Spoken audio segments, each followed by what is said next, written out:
Assalamualaikum warahmatullahi wabarakatuh. Bismillahirrahmanirrahim. Ashhadu an la ilaha illallah wa ashhadu anna Muhammadar Rasulullah. Allahumma salli ala sayyidina Muhammad wa ala ali sayyidina Muhammad. Rabbi israh li sadri wa yassir li amri wahlul 'uqdatam min lisani yafqahu qawli. Amin. Bismillahirrahmanirrahim. Salam hormatku buat para sahabat-sahabatku tercinta, rahayu sagung dumadi. Buat sahabat-sahabat baik yang ada di dalam ataupun yang ada di luar negeri, semoga kita semua senantiasa di dalam lindungan Allah Subhanahu wa ta'ala. Amin ya rabbal alamin. Alhamdulillahi rabbil alamin. Sebelum kita mulai kajian di pagi yang indah ini, pagi yang mendung tapi sangatlah indah ini, marilah kita kemahkan di dalam nyawa, kemahkan di dalam jiwa, kemahkan di dalam hati, kemahkan di dalam roh, dan kemahkan di dalam kehidupan ini, yakni dengan kalimat-kalimat thayyibah. Subhanallah walhamdulillah wa la ilaha illallah wallahu akbar wa la hawla wa la quwwata illa billahil aliyyil azim. Alhamdulillahi rabbil alamin. Kali ini kami akan menjelaskan yang selama ini dikeramatkan oleh masing-masing manusia, yakni tentang makna ma'rifat. Ma'rifat itu sebenarnya hanyalah bahasa Arab, yang mana artinya ma'rifat itu tahu, mengetahui. Jadi selama ini yang kita ketahui, yang kita tahu, yang kita makrifati hanyalah diri kita sendiri. Daripada memakrifati, daripada tahu kepada siapa yang menciptakan diri kita selama ini. Apakah bukti logika bahwa selama ini kita hanyalah memakrifati atau bermakrifat hanyalah kepada keakuan atau kedirian kita sendiri selama ini? Apa buktinya? Buktinya sudah kita rasakan sejak detik-detik akil balik tiba, sehingga setua ini kita memakai ma'rifatnya iblis dan setan. Kita memakai ma'rifatnya hawa nafsu kita sendiri. Kita memakai ma'rifatnya keakuan diri kita sendiri daripada menggunakan ma'rifatullah. Kenapa semua ini terjadi? Karena kita selama ini duduk di dalam singgasananya Tuhan, Seolah-olah prakteknya di dalam kemakrifatan iblis dan setan ini, seolah-olah kita duduk di dalam makrifatnya hawa nafsu ini sebagai sang pencipta daripada yang dicipta. Kita duduk di dalam kemakrifatan keakuan diri kita selama ini, kita duduk sebagai Tuhan daripada sebagai hamba. Itulah bukti-bukti yang nyata bahwa selama ini kita memakai baju makrifat, yang mana baju itu yang seharusnya hanya dimiliki, hanya dipakai oleh Allah sebagai pencipta seluruh alam semesta dan pencipta seluruh manusia. Namun selama ini kita yang memakai baju makrifat ini. Sehingga ketika kita memakai baju makrifat ini, maka Allah, makrifatullah, Tuhan seluruh alam semesta ini bagi kita selama ini gaib, tak ada, tak wujud, tak hidup, dan tak punya kuasa sedikit pun di hati kita kecuali diri kita sendiri selama ini.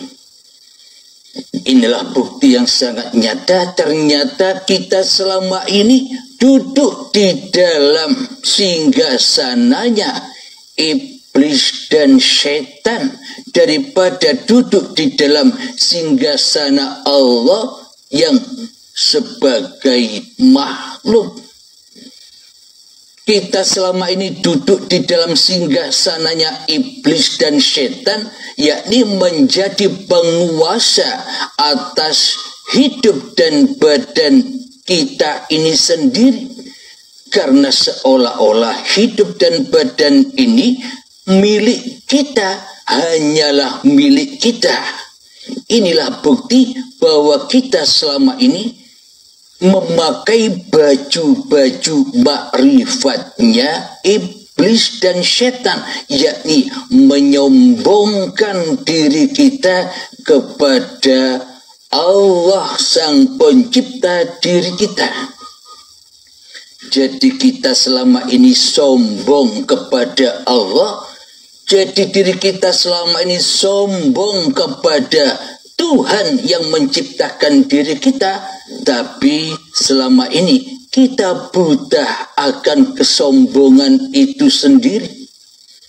Kenapa? Karena kita selama ini jadi iblis yang menyombongkan diri kepada Tuhannya.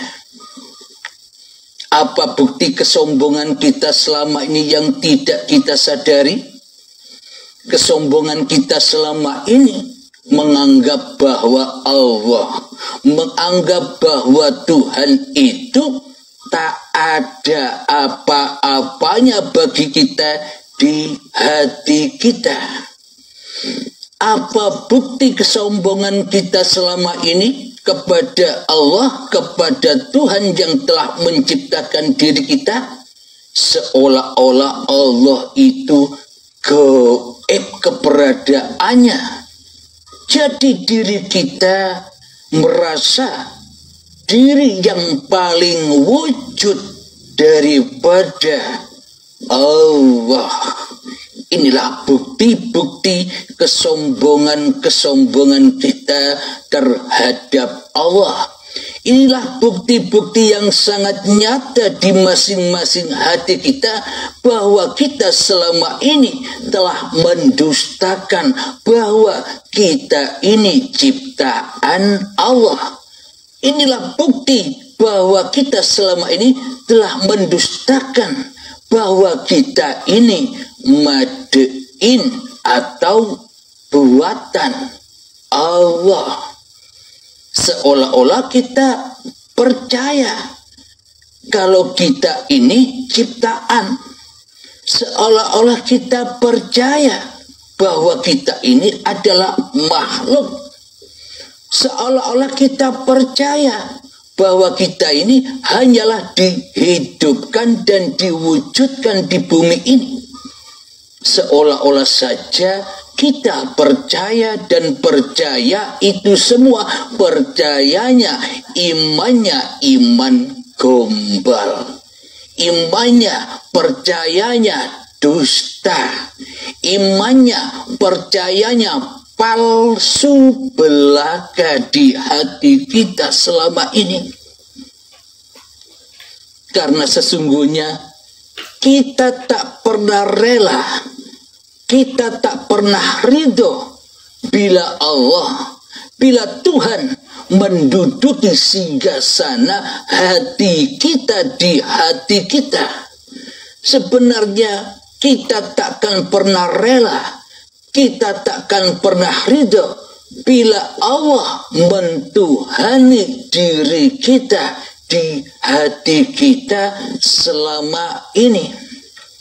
Inilah bukti-bukti yang sangat nyatanya kita selama ini selalu memerangi Allah dengan kesombongan hati kita yang sama persis dengan kesombongan iblis yang tak mau melaksanakan perintah untuk bersujud kepada Adam, yakni tidak mau diri kita, tidak mau jiwa kita, tidak mau hawa nafsu kita bila kita ini dianggap tidak ada.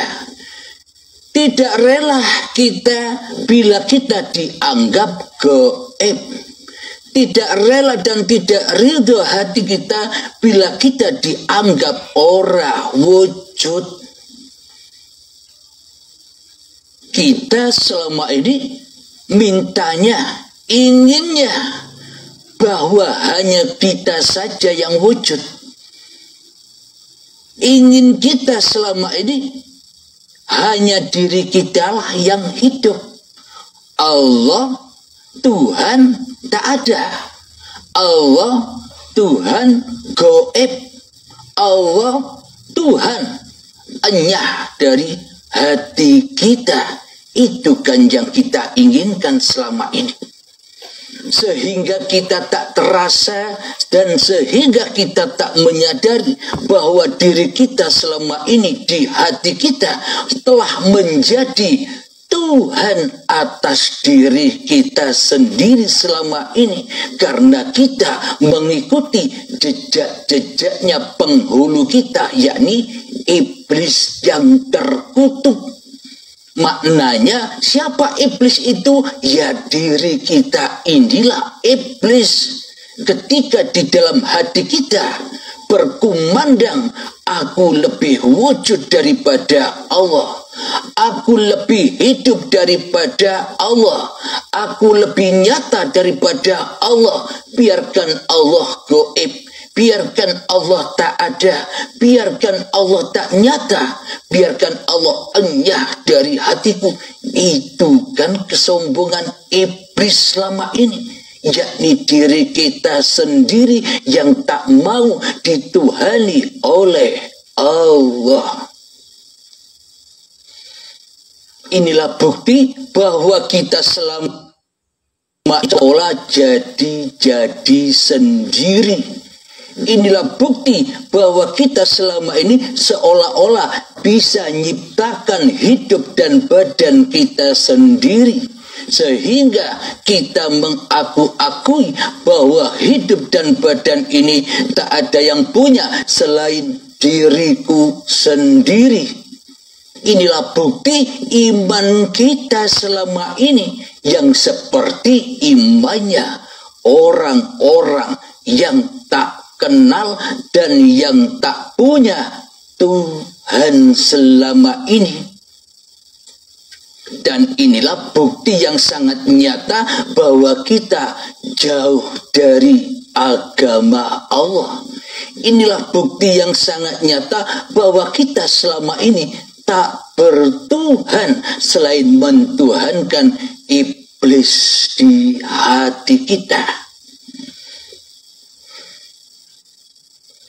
Kita selama ini selalu dibisik-bisikkan oleh iblis dan setan di dalam hati kita bahwa sesungguhnya iblis dan setan itu loh gaib, tak bisa dilihat. Iblis dan setan itu ada, tapi gaib, tak bisa dilihat. Itulah bimbingan-bimbingan, itulah nasihat-nasihatnya iblis kepada kita di hati kita, supaya iblis dan setannya aman dari gangguan-gangguan yang ada di dalam hati ini, agar iblis dan setannya tetap lestari menjadi raja di rajanya setiap diri manusia. Akan tetapi di dalam kalamnya Allah, di dalam Al-Quran, Allah sudah menegaskan bahwa inna syaitana lakum aduwwum mubin. Sesungguhnya setan itu adalah musuh yang nyata bagimu. Allah telah menjelaskan demikian, tapi kita hanya mengikuti, nurut dengan kalamnya iblis daripada mengikuti kalamullah. Agar apa? Agar iblis aman-aman wae bersarang di hati kita. Sudah dijelaskan oleh Allah bahwa setan itu adalah musuh yang sangat nyata bagimu di hatimu. Apa buktinya? Coba cek di dalam masing-masing hati kita. Siapakah yang wujud di dalam hati kita? Siapakah yang merasa menjadi penguasa di hati kita? Siapakah yang merasa hidup di hati kita? Kan diri kita sendiri selama ini yang menduduki singgasananya hati. Itulah iblis dan setan itu. Kenapa selama ini kita tidak tahu? Karena kita selama ini telah lama dinina-bobokkan oleh iblis dan setan, supaya kita tak mengganggu mereka, supaya kita menjadi budak-budaknya di hati kita, supaya kita tersesat jauh dari yang menciptakan diri kita. Jadi siapakah yang nyata di hati kita? Yaitulah iblisnya. Ternyata kita sendiri yang selama ini jadi iblis, jadi setan. Bila kita jadi setan, bila kita jadi iblis, apakah sholat-sholat kita diterima? Apakah ibadah-ibadah kita diterima? Apakah zikiran, apakah ritual, apakah sholawat-sholawat kita, apakah perbuatan-perbuatan mulia yang terpuji yang pernah kita lakukan diterima oleh Allah? Wong kita iblis, ya semua apa yang kita lakukan pasti dipersembahkan bukan kepada Allah di hati kita, tapi semuanya dipersembahkan kepada iblis yang terkutuk di dalam hati kita. Dengan apa? Dengan kita mengaku-akui bahwa apapun yang tergelar atas hidup dan badan ini, yakni sholat, ibadah, dan apapun aktivitas di dalamnya, diaku-akui ini sebagai pekerjaanku, ini sebagai lakuku sendiri, ini sholatku, ini ibadahku, ini ilmuku, ini amalku, ini kayaku, ini milikku dan sebagainya. Itulah tanda bukti bahwa selama ini kita tidak pernah mempersembahkan apapun kepada Allah kecuali kepada iblis di dalam hati kita. Kenapa?